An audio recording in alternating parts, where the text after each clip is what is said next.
bit sort of like all over the place. What the fuck was that? You know, sort of represents that TikTok generation.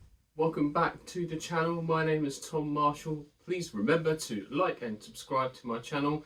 Today we are going to talk about James Gunn's Superman, directed by James Gunn. Let's get into it. So the story of Superman is that his homeworld, planet Krypton, is on the verge of destruction.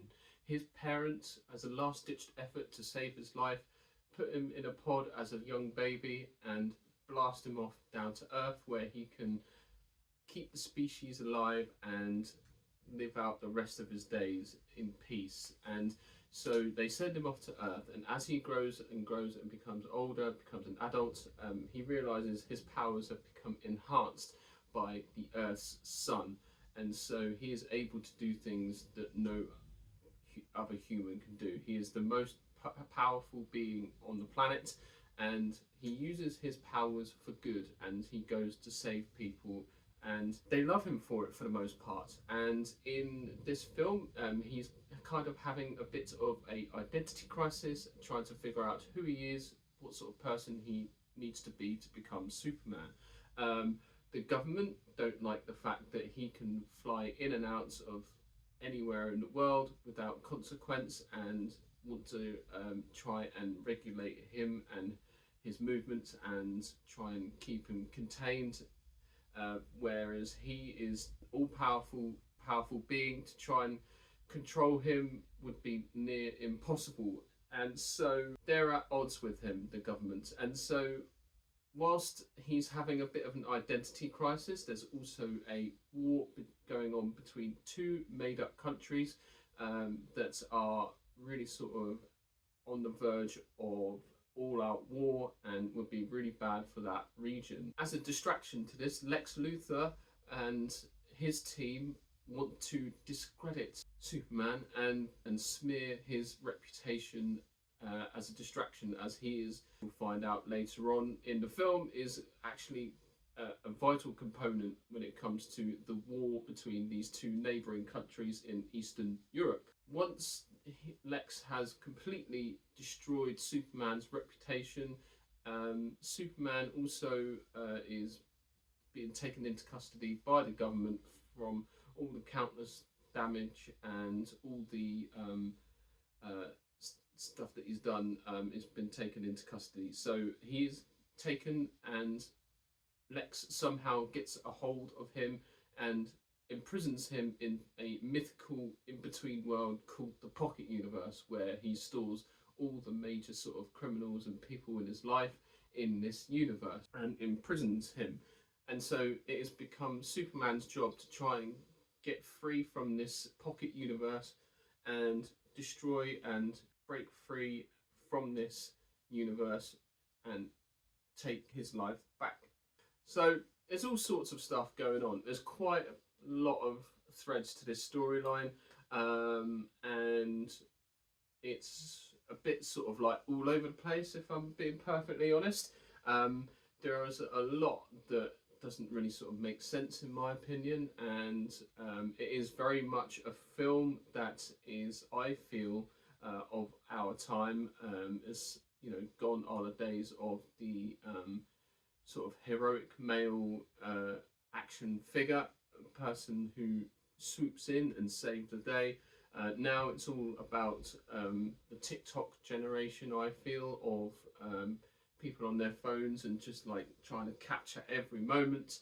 Although having said that, when I came into this film, I sort of came into it probably with like the wrong mindset of an adult, and whereas this film, I feel, is mainly aimed for sort of young kids and families. And so if you go into the film with that mindset, you probably have like a different experience than I did. I kind of left the theatre being like, the fuck was that? What James Gunn does very well, which he did really well with the Guardians of the Galaxy, was the humour aspect of it mixed in with the emotional side of things. And with this, I felt like, yeah, he did the emotional part, but actually it was the humour that kind of let him down. There were moments where I found that the jokes didn't quite land. Although having said that, all the stuff with the Justice Gang, I felt, was probably where the film was strongest was where they actually had the most laughs. Nathan Fillion as Guy Gardner, and his haircut I think was terrific, was really great. Also, Mr. Terrific was probably one of the standout performances, I'd say, throughout this whole film. I think David Corenswet was certainly a good choice. At the time, after I watched the film, my first initial reactions was that of like, who the hell is this guy? What is going on? But upon reflection and upon sort of seeing what other people were thinking and looking at other reviews as well, it just made me think a little bit more about like, maybe this kid's got something. He's definitely got the charisma. He's definitely got that sort of like Superman-ness about him. I'm not too sure about his haircut. I did find that haircut was a bit like, really? Okay. Also found that the female characters were very well portrayed as well. There was an element of femininity as well that has been lacking in recent years in Hollywood. The whole idea of like the girl boss and the independent woman is very sort of splattered everywhere in Hollywood, whereas this one, I feel there was a sort of good balance of femininity and traditional sort of girlfriend, wife, or and boyfriend sort of dynamic going on there, especially when Lois Lane is interviewing Superman. In the first like 20 minutes, she's not afraid to like ask the hard questions. She's not afraid to sort of really dig in at him and being like, this is what you're doing wrong. The stuff that you do has consequences. And so she really sort of delves into it. So I found her character to be very, very good. However, what lets the women down in this film, I feel, is Lex's girlfriend. She very much a ditzy blonde character that is sort of represents that TikTok generation where she's like always on her phone trying to record everything. But as time goes on, you do find out later on that actually that does help their cause towards the end. I guess a redeeming quality, but doesn't sort of fix all those other issues. I found that it tonally, it was completely different to the Zack Snyderverse.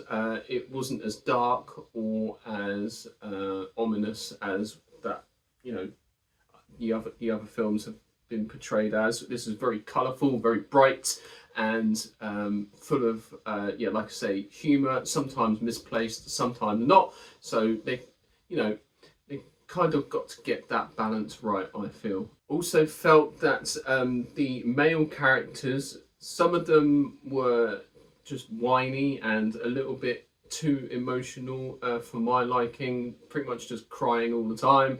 I found that, yes, while Superman, David Corenswet's portrayal of him does have presence, again, tonally, I feel like I was more invested in the characters around Superman rather than Superman himself. He did a great job, don't get me wrong, and he does the stoic side of things quite well, but like I just found him to be a little bit, again, too whiny, very emotional and angry, and very aggressive at times, maybe a little bit too aggressive. Superman is somebody that can control all of those aspects of his life, and if this is a year one Superman film, like, you kind of have to let the audience know that this is year one. All right, it feels like to me this is like midway through his journey. It's like maybe not like film one, but maybe film two or film three. It doesn't feel like an origin story at all. It's sort of like, here's Superman, and you're just like, okay, cool, and you just go with it, really. It's one of those films where it's taken me a couple days, and upon reflection, like, I've had a bit of time to sort of digest the film and sort of be like, come up with, like, trying to figure out what to say in this video, and all I can say is it's like, it's not bad, but it's not great either. It's kind of mid. It's sort of in the middle there. And, it's a valiant effort. and it will definitely make its money back. It will definitely break even for sure. Like, you just never know. It's, you know, it's like with Jurassic World Rebirth. I really sort of didn't like that film at all. Yet it's made over $300 million in the box office. It's like, how does Hollywood work? Like, it's, oh, I don't get it. But yeah, I mean, this is a valiant effort. It's definitely a good try from James Gunn. Hopefully going forward, they can sort of iron out the kinks a little bit and just sort of smooth out a few character arcs in up and coming films. And so yeah, definitely go and see this in the cinema and see it with a packed cinema, and it's really good experience in that side of things. So yeah, definitely check this film out. I hope you enjoyed this video. Again, like I said, please remember to like and subscribe, and I shall see you in the next video.